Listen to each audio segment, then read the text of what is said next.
자, 효경의 그 세 번째 장은 앞에 두 번째 장의 천자의 효에 이어서 제후의 효입니다. 여러분들 그 천자로부터 이제 공, 경, 대부, 사 이렇게 이제 계급이 쭉 내려가거든요. 봉건 시대에. 그랬을 때 이 제후는 오늘날로 따지면 앞에서 얘기했던 천자가 이 천자가 최고위 지도자라고 가정한다면 여기서 말하는 저 제후는 이 제후는 천자보다 아래급이죠. 천자 아래급이니까 뭡니까? 최고위는 아니지만 오늘날로 따지면 고위급이지 뭐. 이것도 뭐 고위급인데 이 상당히 이제 그 국가의 구조나 어떤 그 계급 계층을 형성하는 것이 굉장히 복잡합니다. 쉽게 말해 천자 아래 공경 대부 그다음에 사 서인 이렇게 서인들도 뭡니까? 농경에 종사하는 사람, 공업 상업에 종사하는 사람 다양하듯이 아주 복잡합니다. 그러나 이제 쉽게 비유하면 이 제후는 이 최고위급은 대통령이라고 보면 이 제후는 오늘날로 따지면 이제 봉건 시대에 뭡니까? 천자가 있고 여러분들 잘 알다시피 봉건 영주들에게 땅을 이렇게 봉토를 부여하잖아요. 그죠? 그러면 그것이 동일하지는 않지만, 오늘날 비유를 하면 지방자치단체장 비슷하게 보면 됩니다. 그럼 이 제후는 뭐 도지사라든가, 그죠? 도지사라든가, 혹은 뭐 시장이라든가, 뭐 이런 정도로 이해하면은 조금 훨씬 더 이해하기 쉬울 거예요. 그러니까 이 대통령은 나라 전체를 통괄하지만, 부분적으로 옛날에 봉건 시대에 봉건 영주들에게 영토를 나누어 주었던 것처럼 도지사라든가 시장들이 지방자치단체장들이 지방정부를 가지고서 그 지역을 다스리는 거나 마찬가지라고 보면 돼요. 그렇게 보면 이해가 훨씬 쉬울 겁니다. 그러면 이 제후라는 존재가 가진 효는 뭐냐? 그래서 효라는 것이 아니 천자에게도 효가 있고 제후에게도 효가 있어? 아니 효는 부모 자식 간의 관계에서 자식이 부모에게 효도하는 거 아니야? 이렇게만 이해를 하면 굉장히 이 제후의 효가 무엇이라고 얘기할 때 굉장히 복잡해진다는 거죠. 이해하기 어렵다는 거죠. 그래서 늘 이 효를 이해할 때는 아예 미리 전체적으로 말씀드리면 본분으로 이해하는 게 좋습니다. 본분 혹은 역할. 그래서 앞에서 얘기했던 천자의 뭡니까? 효는 천자의 역할과 천자의 본분에 대한 기록이에요. 그러면 이 제후장, 효경의 제후장은 뭐냐? 제후의 역할과 본분에 관한 기록이다. 이렇게 생각하면 훨씬 쉬워지죠.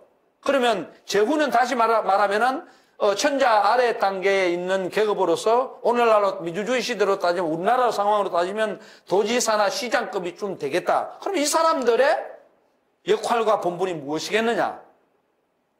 다시 원문을 보면서 고민을 해보자는 거죠. 자, 여기 보시면 이제 원문을 보면 제상불교, 고의불의, 제절근도, 만이불일 이렇게 되어 있습니다. 첫 구절이. 굉장히 무서운 겁니다. 여러분 제후라는 것은 천자는 절대지존이지만 제후는 천자 다음으로 또 뭡니까? 절대지존에 가까운 최고위급 지도자입니다. 사실은. 천자는 상징적인 일인의 인물이라고 가정하면 제후는 어떻게 보면 굉장히 실질적으로 어떤 지역에서 최고의 리더십을 발휘하는 그런 사람이라고 이해하면 좋습니다. 그럼 이 사람이 하는 거 봅시다. 제상불교. 윗자리. 이게 제후가 굉장히 높은 자리잖아요. 높은 자리에 있으면서 윗자리에 있으면서 뭐냐? 불교. 교만하지 않아. 여러분들 지위가 높은 사람들이 어떻습니까? 그들먹거리면서 굉장히 거만하고 내가 뭐야 이렇게 있잖아요. 교만해지잖아요. 근데 높은 자리에 있는 제후임에도 불구하고 뭡니까? 교만하지 않아. 그죠? 그리고 또 고의불의. 그렇게 되면 교만하지 않으면 아무리 높은 데 있어도 이 상이나 고나 같은 말이죠. 높은 데 있지만은 뭡니까? 위태롭지 않아. 그러니까 교만하지 않으면 위태롭지 않아. 근데 그것을 역설적으로 거꾸로 얘기하면 높은 자리에 있는 사람은 대부분 어떻습니까? 교만하고, 교만하니까 늘 어떻습니까? 위태위태하죠. 뭐 역적들이, 반역이 일어날까봐. 아니면은, 교만하면 어떻습니까, 사람이? 함부로 행동하기 쉽죠. 그럼 다른 사람들이 뒤에서 욕하죠. 손가락질하고. 그런 겁니다. 그 다음에 두 번째 구절은 제절건도. 아주 뭡니까? 절도 있게. 절도자는 기죠.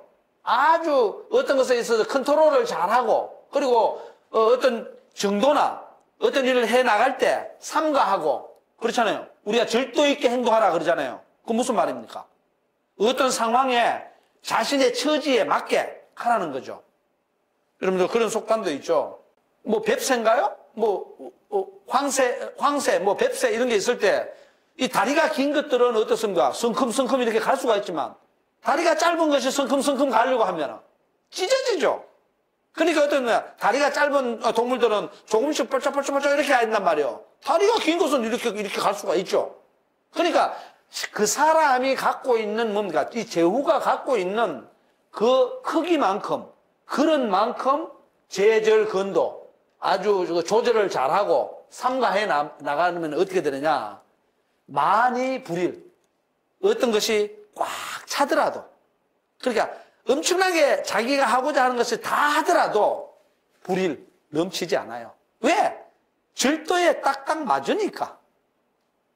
이런 동작도 그렇고, 행동도 그렇고, 재산도 그렇고, 지식도 그렇고요. 모든 것이 절도에 맞으면 절대 뭡니까? 넘치지 않습니다. 딱딱 맞게 자연스럽게 흘러가요. 그게 뭐냐? 많이 불일이에요. 꽉 차더라도 안 넘쳐. 여러분들 양동이 있잖아요. 양동이 이렇게 바켓스가 이렇게 있잖아요. 이렇게 있으면 여기 물이 이렇게 꽉 찼어요. 꽉 찼단 말이에요. 꽉 찼단 말이에요. 꽉 찼으면 여기에 예를 들어서 적절하게 요 정도 딱 채워놓으면 어떻습니까? 약간 이것이 흔들리고 해도 안 넘치죠? 그죠? 그런데 이걸 너무 꽉 채워가지고 하면 조금만 흔들려도 넘쳐버리죠? 그게 바로 뭐냐? 여기서 절도를 지키라는 것이 적절하게 한 70%만 채워라. 뭐 이런 걸 얘기하는 거예요. 그러니까 어느 정도 차더라도 안 넘친다 이 말이죠. 그래서 사람이 절도 있게 살아간다는 것, 그 다음에 높은 자리에 있으면서 교만하지 않다는 것, 그것이 얼마만큼 중요하다는 걸 보여주는 거죠. 재우니까 그런 겁니다. 자, 그 다음에 볼까요? 그래서 고의불이, 높은 자리에 있으면서 위태롭지 않고, 이렇게 되죠. 위태롭지 않단 말이에요. 아까 나왔죠. 그죠? 높은 자리에 있으면서도 위태롭지 않는 것은 뭐가 되느냐? 그거는 소위 장수귀하라. 이건 뭐냐면, 소위라는 것은 원인 근거예요. 이거는 장수기, 오랫동안 귀한 것을 지켜나갈 수 있는 근거가 된다 이 말입니다. 높은 자리에 있으면서도 위태롭지 않아. 그것은 귀한 것을 지킬 수 있는, 그러니까 아주 오래 갈 수 있는 그런 근거가 된다 이 말이죠. 그 다음에 많이 불일, 요 위에서 나온 거죠. 꽉 찼는데도 넘치지 않는 것. 그건 뭐냐 그러면 소위 장수부야라. 이거는 뭐냐면 오랫동안 부를 지킬 수 있는 근거가 된다 이 말입니다. 여기서 이제 우리가 잘 아는 부귀의 문제가 나오죠. 이거는 이제 귀고 부죠. 요걸 이제 조금 좀 구분을 할 줄 알아야 돼요. 어떻게 구분되느냐 그러면 부귀는 우리가 보통 그러죠. 잘 먹고 잘 사는 거야. 부유하고 아주 귀중하고 이렇게만 이제 넘어가잖아요. 그런데 이것은 이제 중요한 게 있습니다. 이제 잘 보시면 고의 불이가 할 때 소위 장수귀하 요거는 뭐하고 관계되느냐 하면 요거는 지위와 관계됩니다. 어떤 지위냐? 특히 어떤 지위냐? 이게 정치적 지위예요. 정치적 지위와 관계됩니다. 근데 정치적 지위가 없었습니다. 높잖아요. 높은 자리란 말이야. 그런데 위태롭지 않으니까 어떻게 되느냐? 오랫동안 귀함을 지킨다. 그러니까 우리가 정치적으로 높으면 높을수록 어떻게 했냐? 보통 고귀하다 그래요. 높으면 높을수록 귀한 거예요. 낮으면 낮을수록 천한 거죠. 그래서 우리가 귀천이 있다 그러는 거예요. 그죠? 그 다음에, 많이 부릴, 꽉 채웠어도 넘치지 않는다 그랬잖아요. 그죠? 그래서 요거는 뭐냐? 부로 간다 그랬단 말이에요. 요거는 뭐하고 관계 있느냐? 요거는 경제적, 쉽게 말해서 경제적인 지위라고 해도 되고요. 경제적 풍요와 관계되어 있는 겁니다. 그래서 이제 부는 뭐냐? 우리가 돈 많은 사람을 뭐라 그래요? 부자다 그러잖아요. 돈 많은 사람을 귀자라고 얘기하는 거 들어봤나요? 못 들어봤죠. 돈 많은 사람을 우리가 부유하다 그래요. 부유한 넉넉한 유자를 써주고 부유하다 그러는데 그건 뭐냐면 경제적으로 풍요한 사람을 뭐냐면 부유한 존재라고 하죠. 고귀하고 부유한 존재. 이게 누구냐? 제후라는 거죠. 그래, 제후는 뭐냐? 이 부귀를, 오늘날로 다시 얘기할게요. 부와 귀를 제대로 제후급에서 높은 자리에서 누리려면 어떻게 해야 되느냐? 절대 뭡니까? 교만하지 않고 절도 있게 행동해야 돼요. 이게 굉장히 중요한 거예요. 그래서 부와 귀의 의미를 나는 귀하게 되고 싶다. 나는 부유하게 되고 싶다. 그랬을 때는 반드시 그 이전에 여기에 나오는 불교라는 말하고 여기에 보면 이제 절도라는 말이 나오잖아요. 이 부분들은 선행 작업을 먼저 해야 돼요. 무조건 내가 돈만 많이 벌었다? 돈만 많이 모은 사람들 있잖아요. 교만하지. 그런데 교만하고 절도가 없어. 그런 사람들은요, 이 논리에 의하면 돈이 많아가지고 귀해졌을 수는 있습니다만은, 절대, 부유해졌을 수는 있습니다만은, 절대 귀한 사람 대접을 못 받아요. 여러분, 지금도 어떻습니까? 이런 말이 있죠. 민주주의 혹은 자본주의에서 천민자본주의. 천박한 사람들 너무 많아요. 돈만 있고 그냥. 다른 사람에게 뭐예요? 기여할 줄도 모르고 자기만 알아. 맛있는 거 혼자 다 먹어. 무슨 귀함이 생겨요? 아무것도 안 생기죠. 그러니까 이렇게 보면 돈이 많아가지고 무슨 예를 들어서 귀중품이라든가 뭐 목걸이라든가 뭐 하여튼 시계라든가 뭐 이런 것들을 덕지덕지 차고 다녀요. 그러면 뭐예요? 귀한 모습이 하나도 없는데 천박하기만 한데 그랬을 때는 이 제후급의 높은 사람이라고 귀한 사람이라고 대접을 못 받아요. 그러니까 여기에 그대로 나오잖아요, 문자에. 자, 그 다음에 또 볼까요? 세 번째 구절을 보면 부귀 불리 기신 연후 능보 기사직 이화 기민인 이렇게 되어 있습니다. 요걸 눈여겨봐야 돼요. 요게 뭐냐면 제후의 역할이에요. 자, 그러면 여기에 보면 부귀라는 것은 방금 얘기를 들었잖아요. 정치, 경제적으로 쉽게 말해서 고귀하고 풍요를 누리는 이런 사람이란 말입니다. 이런 사람인데 불리귀신, 이 부와 기가 그러니까 고귀하고 풍요로움이 그 사람의 몸에서 떠나지 않아. 그래, 그 사람 몸 자체를 딱 보니까 광채가 쫙 빛나고 돈도 많지만 뭡니까? 행동이 아주 점잖고 사람들을 배려할 줄 알고 다른 사람을 이해를 할 줄 알고 자기만 생각하는 것이 아니라 사람들과 더불어서 어떤 부분에 대해서 관심을 갖고 여러분 그런 말 있잖아요. 슬픔은 나누면 슬픔이 흩어지죠. 기쁨은 나누면 기쁨이 배가 되죠. 그런 자세를 가진 사람이 그거예요. 그냥 부유함과 고귀함이 자기 몸에서 떠나지 않으면 이 말이거든요. 떠나지 않은 다음에 어떻게 되느냐. 능보기사직이라고 했습니다. 여기서 이제 사직이라는 말이 나오죠. 우리 서울에도 보면 사직단 이런 거 있잖아요. 그죠? 사직단은 뭐냐면 여기서 사는 요 사자는 땅신입니다. 땅 귀신을 얘기해요. 그리고 직은 뭐냐면 요 직 있잖아요. 사직할 때 사직. 직은 곡식 신이에요. 그러면 사직은 뭐냐면 옛날 농경사회에서 땅에 대해서 토지족이죠. 토지에 대해서 제사를 올리고 그리고 땅에서 곡식이 나잖아요. 그죠? 곡식이 잘 익어가지고 오고 뭐 이런 것들 잘 익어가지고 사람들에게 먹거리를 제공하잖아요. 그죠? 그 먹거리를 제공할 때 우리가 감사의 마음으로 또 제사를 올리고 그런 거예요. 그래서 사직은 농경사회에서 쉽게 말하면 요새 말하면 농경사회에서 정부를 상징해요. 사직단이라는 것은 조정.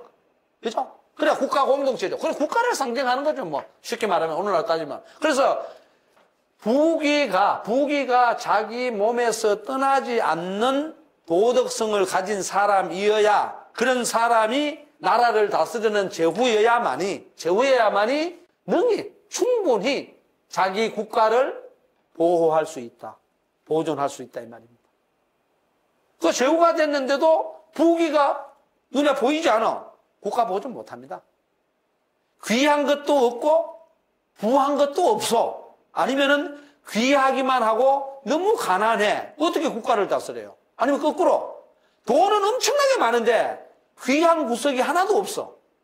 어떻게 나라를 다스려요? 제후급이 못 되죠. 이 국가를 그런 사람만이 국가를 보호할 수가 있고 그 다음에 민린 온 백성들을 화합시킬 수 있다. 화합이라는 것은 다른 말로 평화죠. 뭐. 백성들 사이에 시민들 사이에 국민들 사이에 뭡니까? 이간질하지 않고 서로가 어울려서 함께 아름다운 세상을 가꾸어 가는데 기여할 수 있다 이 말이에요. 그게 뭐냐? 개 제후지 효야라. 이게 제후의 효인 거예요. 여러분 무섭죠? 그러니까 오늘날로 따지면 대통령은 천자에 비유한다면 지방자치단체장들 예를 들어서 도지사라든가 광역시장이라든가 이런 분들 같은 경우는 부귀하면서도 어떻게 해야 돼요? 교만하지 않아야 돼요. 그리고 절도 있게 써야 돼요. 함부로 막 하면 안 된다고요. 그러니까 이런 자세를 옛날부터 지금까지도 정치를 한다고 가정했을 때 이런 의식이 없으면 지도자가 되어서는 안 되는 거예요. 이게 뭐냐? 지도자 제후의 효라고 했을 때 이게 바로 공동체를 이끌어가는 지도자의 본분 아닙니까? 그 효는 본분론이에요. 역할론이고. 그냥 부모 자식의 관계로부터 훨씬 더 확장된 개념으로 보자고 자꾸 제가 말씀드리는 이유가 그게 있습니다. 자, 그래서 시경에 보면 시운 이렇게 되어 있잖아요. 시경에 보면 이 말은 아마 여러분들 많이 알 겁니다. 전전긍긍 여림 10년 여리박빙이다 이렇게 했죠. 무슨 소리냐면은 시경에 전전긍긍한다 그랬잖아요. 쉽게 말해서 이거 어쩔 줄을 몰라가지고 조심하고 조심하는 그런 모습이죠. 아이고 이거 어떡하지? 저 백성들을 내가 저 굶어 죽고 있는 백성들을 내가 잘 먹고 잘 살게 해야 되는데 아이고 이 전쟁이 나거나 재해가 나거나 가뭄이나 홍수가 이렇게 와서는 곤란한데 이거 아이고 하고 늘 쉽게 말해서 뭡니까? 이거는 늘 마음을 조심이라 그러죠. 마음을 꽉 잡고 아주 고민하는 모습. 그리고 전전긍긍이라 그래요. 그러면서 이제 어디에 비유하느냐? 여림 10년이라고 그랬죠. 여림은 뭡니까? 10년은 아주 깊은 연못가에 서 있는 듯하다. 여러분들, 이 앞쪽이 만약에 아주 깊은 연못이라고 가정하면 이 물가에 서 있으면 어떻게 됩니까? 조금만 헛발을 디디면 연못에 빠져서 죽죠.